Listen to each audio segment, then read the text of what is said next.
your A game. Hi, I am Ilyas Jamil, Managing Director of IX Ventura Tech Sdn Bhd. I have been in the education and technology industry for more than 10 years.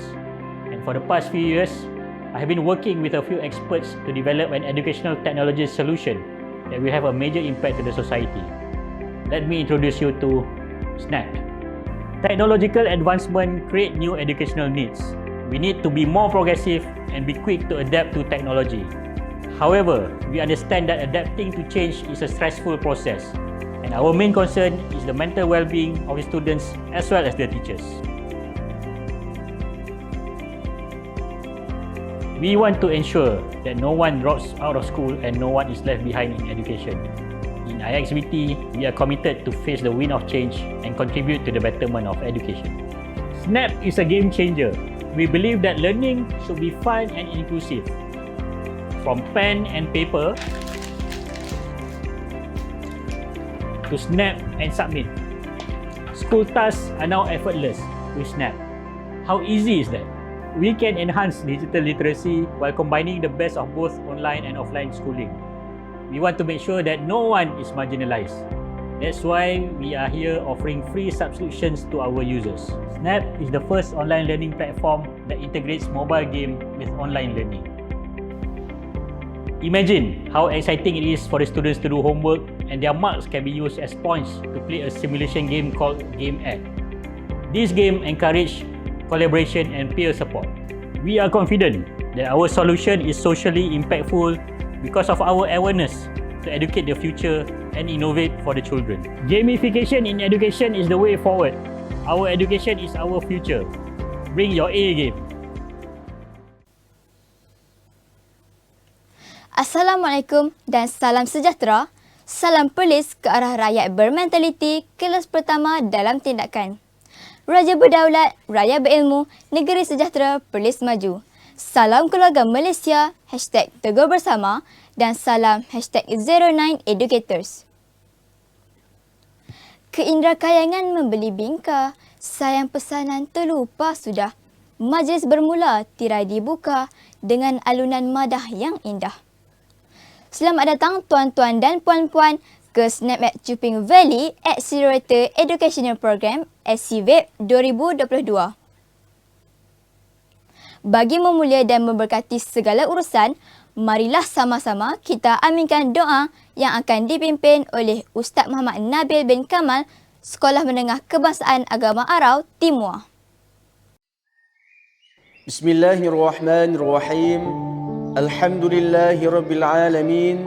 Wassalatu wassalamu ala Sayyidina Muhammad wa ala alihi wa ashabihi ajma'in. Allahumma ighfir lana dhunubana wal ikhwanina alladhina sabaquna bil iman wa la taj'al fi qulubina ghillan lil ladhina amanu. Rabbana innaka ra'ufur rahim. Ya Allah, Ya Rahman, Ya Rahim. Sesungguhnya kami melahirkan rasa kesyukuran di atas kurniaan-Mu yang tidak ternilai. Jadikanlah kami hamba-hamba-Mu yang sentiasa bersyukur di atas nikmat yang melimpah ruah kepada kami.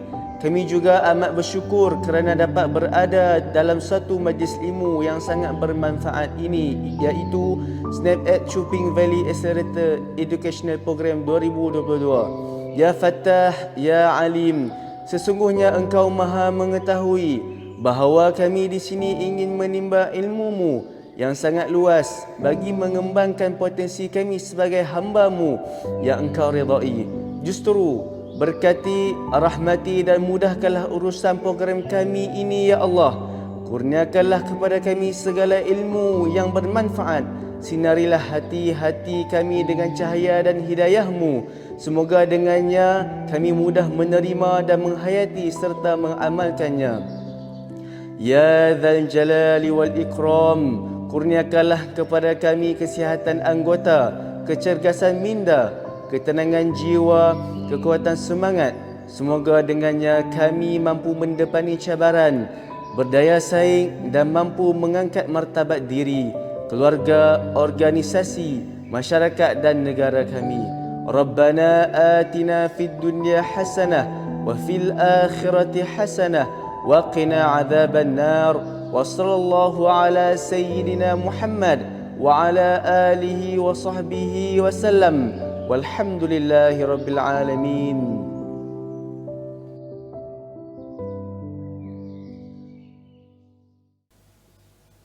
Tuan-tuan dan puan-puan, SVET Perlis 2022 kini memasuki hari kedua. Ucapan terima kasih kepada semua hadirin sekalian kerana sudi meluangkan masa menghadirkan diri ke program ini untuk menimba ilmu dan berkongsi pengalaman.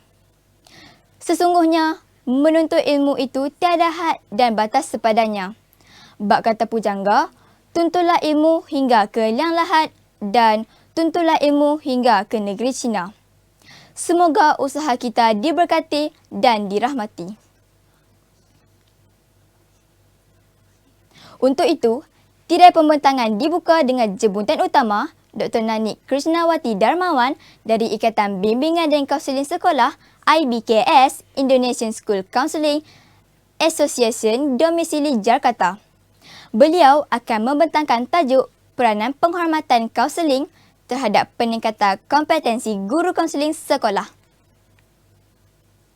Berikutnya, saya memperkenalkan pembentang-pembentang kita untuk hari kedua. Cikgu Nur Safiah binti Yahya dari SK Titi Tinggi dengan tajuk Alam Lestari Melalui Pendidikan Berbudaya. Cikgu Muhammad Mirzani bin Hashim dari SK Kuala Perlis dengan judul Sport Club ke arah Sekolahku Sejahtera. Cikgu Abdul Kadif bin Lebai Syafi'i dari Sekolah Rendah Islam 3 dengan tajuk Digitalisasi PDPC dalam Bilik Darjah Pemakin Pembelajaran Berkesan.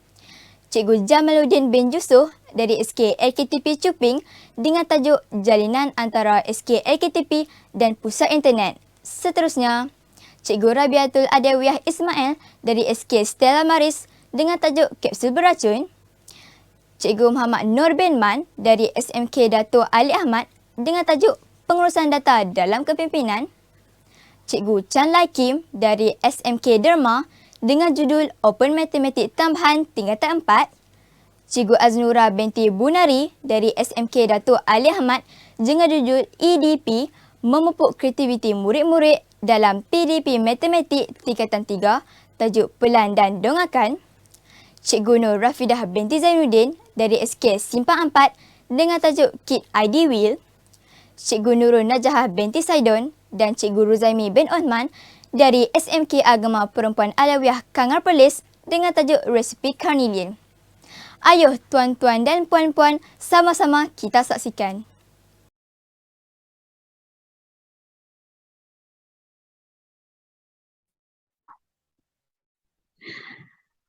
Assalamualaikum warahmatullahi wabarakatuh. Selamat jumpa kembali dengan saya, Nani dari Indonesia.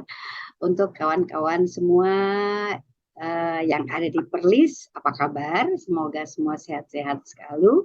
Dan demikian pula saya di Indonesia.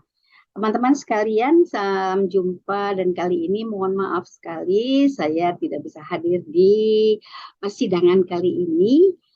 Tapi saya mengirimkan video ini agar supaya paling tidak teman kawan-kawan di sini bisa mendengar macam mana atau bagaimana sebuah majelis atau organisasi profesi guru konseling yang ada di yang kita geluti sekarang ini bisa maju pesat. Baiklah, izinkan saya share screen kawan-kawan ya. Semoga tidak mengurangi rasa hormat saya pada teman-teman.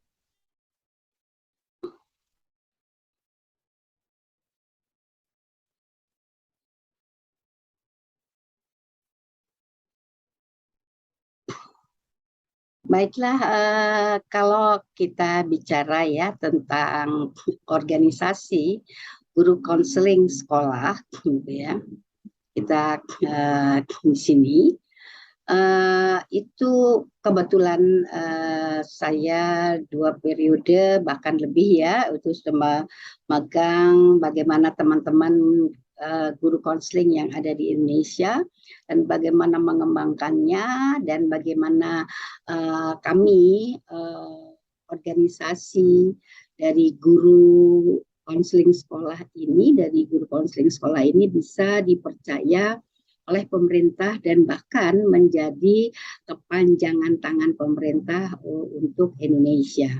Teman-teman sekalian, mohon maaf saya berbicara pakai bahasa Indonesia, tidak bahasa Inggris, but ya kalau memang nanti ada kita want to be discuss it, you can send the message or the questions to my email ya, on behalf the committee ya. Okay. That's my CV. You just can read it. I'm just a little bit like this ya also. Okay, we started here. Part 1, in Indonesia we analyze, kita akan menganalisa dulu tentang sistem pendidikan yang ada di Indonesia ya. Kita lihat di sini. Guru konseling sekolah atau konselor sekolah yang ada di Indonesia atau guru BK, guru BK ya, guru BK itu guru bimbingan dan konseling as the education rule in Indonesia. Di sini banyak sekali problematika yang ada di sekolah. So why? Kenapa sangat diminati, sangat diperlukan sekali sosok keberadaan guru konseling yang ada di sekolah, ya. Because karena ada banyaknya problematika, baik itu problematika tentang belajar, baik problematika itu antar hubungan manusia, student dengan guru maupun guru dengan guru ataupun antara guru dengan parents atau orang tua. Nah, inilah yang selalu dibutuhkan yang disebut dengan guru konseling di sekolah. Adanya problem siswa, kemudian baik itu problem belajar ya atau problem dengan guru dari subjek-subjek pelajaran yang student dapat di sekolah. Karena problematika ini, makanya di Indonesia peraturan atau rule yang ada di Indonesia, khususnya di dalam Kementerian Pendidikan, itu diperlukan sekali sosok yang disebut dengan konselor sekolah atau guru konseling sekolah. Ya. Kalau kita analisa lagi, kenapa saat ini perlu sekali kita meng-create, menaikkan gitu ya kompetensi atau quality atau kualitas dari para guru konseling sekolah ini. Dan itu setiap tahun di Kementerian Pendidikan Indonesia itu selalu mengadakan training atau charging kepada seluruh guru, tidak hanya guru konseling tetapi juga guru mata subjek-subjek yang lain. Antara lain sudah mulai terlihat ya untuk menaikkan, to increase ya the skills, keterampilan. Banyak sekali guru konseling sekolah karena berbeda keterampilannya di dalam menangani problematik siswa gitu ya di sekolah. Kenapa? Kita tahu di Indonesia itu sangat beragam daerah. Kita punya 34 provinsi. Ya, kita punya 34 provinsi dan 34 bahkan more than 34 culture each provinsi. Setiap provinsi memiliki kultur berbeda-beda. Karena satu provinsi itu terdiri dari bermacam-macam kultur subculture ya, subkultur. Jadi seperti itu. Oleh karena itu untuk menyatukan satu pandangan pemerintah atau peraturan yang dibuat oleh pemerintah untuk memahamkan kepada teman-teman saya guru konseling itu tak mudah. Oleh karena itu pemerintah butuh sekali keberadaan sebuah majelis konseling atau organisasi dari guru konseling sekolah tersebut. Because it's weakness, no lack of skills ya, kemudian also lack of knowledge, di sini pengetahuan yang tak sama.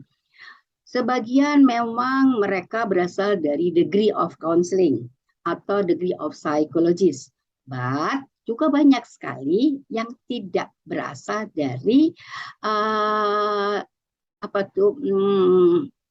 lulusan bahkan diplom pun tidak ya, tapi dia menangani sebagai konseling. Kita tahu bahwa guru konseling itu diadakan dan diperlukan pada sekolah rendah sampai sekolah tinggi gitu ya, seperti itu. Yang ketiga itu adanya kurang adanya pelatihan yang merata gitu ya. Begitu dianalisa kenapa tidak sama gitu ya, kualitas atau skill keterampilan seluruh yang disebut dengan guru konseling yang ada di sekolah. Ternyata pelatihan yang diberikan oleh pemerintah atau Kementerian Pendidikan itu tidak sampai merata seluruh. For example, contoh, di Indonesia itu memiliki guru konseling sekolah dari tingkat rendah sampai tingkat tinggi almost 6,000 ya, almost 6.000 konselor sekolah. Tapi setiap tahun itu mungkin cuman hanya berapa ratus saja yang bisa dipanggil atau diberi train pelatihan-pelatihan ke pusat atau ke Jakarta. Nah, diharapkan teman-teman melalui majelis konseling atau organisasi guru atau konselor sekolah ini memberikan TOT ya, trainer for trainers itu. Jadi yang sudah pernah di-trainable, kemudian dia memberikan sebuah training di kumpulan kecil di daerahnya. Nah, itu diharapkan pemerintah yang seperti itu. Karena pelatihan yang tidak sama itu porsinya belum menyeluruh kepada guru konseling sehingga skill atau knowledge-nya tidak sama. Dengan kata lain akan berbeda kompetensi di dalam cara kerja atau mengimplementasikan pelayanan konseling kepada student atau kepada siswa di sekolah. Kemudian yang terakhir adalah lack of information. Kalau misalkan ada informasi-informasi baru dari kantor pusat kementerian, itu tidak langsung sampai kepada daerah-daerah gitu ya. Mungkin yang bisa tahu hanya daerah-daerah tertentu. Kalau kantor kementerian berada di Jakarta, mungkin daerah-daerah provinsi, lebih provinsi ya, provinsi besar. Tapi untuk sampai kepada apa tuh namanya daerah bagian dari provinsi kan ada small area also ya, like kalau di Indonesia dikatakan itu wilayah gitu ya, atau wilayah ya atau kabupaten, nah seperti itu. Jadi part of provinsi, bagian dari provinsi disebut kabupaten kalau di Indonesia. Nah itu juga ada kepala pendidikannya. Nah, itu kadang-kadang dari provinsi itu tak sampai karena sehingga informasi yang baru dari pusat suka berjalannya lambat ya, sehingga teman-teman saya di wilayah daerah itu lambat menerima inovasi-inovasi yang baru, bahkan implementasi untuk penajaman atau peningkatan daripada skill tersebut. Kemudian apalagi coba kita lihat kepada sekolah ya. Pertama, data sekolah itu tidak sampai, kadang-kadang pemerintah itu tak tahu ya, tak tahu banyak gitu, meskipun sudah digital database gitu ya, tetapi ya human also ya, human error also, karena ini skill for human ya, jadi untuk orangnya, manusianya, tenaganya, kadang-kadang dia tidak membuat terbaru di wilayah-wilayah tersebut, sehingga the data yang masuk kepada pemerintah itu ke kementerian itu tidak yang terbaru gitu ya. Jadi ini yang membuat pemerintah juga kesulitan untuk sebenarnya berapa sebetulnya budgeting atau guru yang harus kita train ya, atau sisa guru yang belum trainable kan. Ini juga membuat sebuah pemerintah yang cukup riskan untuk membuat sebuah real program untuk how to increase the competency of the school counselor ya. Kemudian apalagi, nah, oleh karena itu pemerintah selalu menggandeng sebuah organization teachers ya, teachers maybe bisa saja di subjek math gitu ya, organization math teacher siswa ada, atau sekarang counseling sekolah teacher, di sini guru counseling, makanya kayak di Indonesia kita sebut dengan IBKS bahasa Indonesianya, no IBKS. IBKS atau IBKS itu adalah ikatan, B-nya bimbingan, K-nya konseling, S-nya sekolah. Jadi kumpulan guru-guru konseling sekolah di Indonesia disebut IBKS, gitu ya. Dan itu sudah dipercayai oleh pemerintah dan kita sudah diterima sebagai mitra dari pemerintah ya. Nah, organisasi kita ini, guru konseling ini juga menjadi narahubung, bisa menjadi the bridge ya, jembatan gitu ya, nah, antara yang ada di lapangan, apakah itu problem, permasalahan, apakah itu permasalahan, baik itu permasalahan murid atau siswa maupun permasalahan guru atau need daripada guru untuk dia bisa meningkatkan skillnya, itu semuanya melalui organisasi ini, sehingga organisasi ini yang akan menyampaikan kepada pihak kementerian, lalu kementerian mendapatkan the newest data atau data yang terbaru dari organisasi tersebut, gitu ya. Kemudian kita lihat juga penjabaran peraturan yang terkait dengan konseling.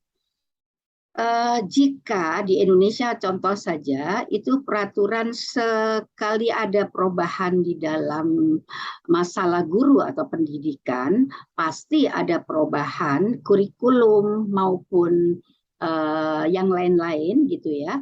Itu terkait juga dengan guru konseling, karena konseling sekolah, konselor sekolah itu kalau di Indonesia masuk di dalam ranah pendidikan. So, kalau ada pergantian peraturan di dalam kementerian, pasti sedikit banyak ada ada revise maybe, atau ada sesuatu yang baru yang ada tambahan dalam subbab di dalam peraturan pemerintah tersebut gitu ya. Nah, tadi dikatakan bahwa tidak menyeluruh. Jadi pelatihan atau training yang dilakukan oleh pemerintah kepada guru konseling yang ada di Indonesia di sekolah sampai di daerah itu tidak merata, sehingga ini dia karena apa? Lack of data ya, lack of the newest data. Jadi pemerintah juga perlu sekali data terbaru. Jadi kalau dikirim ke provinsi melalui organisasi tersebut, yang dikirim harusnya bukan orang yang pernah dikirim, sehingga itu bisa banyak, atau setiap cabang atau branch of the organization gitu ya, cabang dari majelis yang ada di daerah-daerah itu melakukan TOT ya, TOT itu yang diharapkan sebenarnya. Ini ya, membantu kemudian pemerintah untuk mensukseskan pendidikan. Jadi kalau ini berjalan serentak dan sama menjadi satu goal gitu ya dalam majelis atau dalam organisasi, insya Allah itu bisa sangat mulus jalannya untuk bersama-sama membantu pemerintah to support ya about the goal of the education governor ya.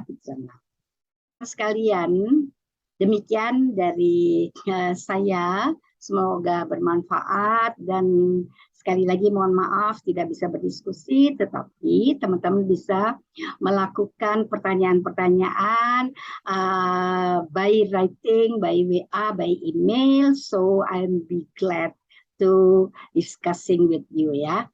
Thank you so much dan salam dari Indonesia, dari teman-teman saya semua di Indonesia. Kapan-kapan kita bisa jumpa lagi dan menyediakan kegiatan bersama. Assalamualaikum warahmatullahi wabarakatuh. Selamat jumpa kembali.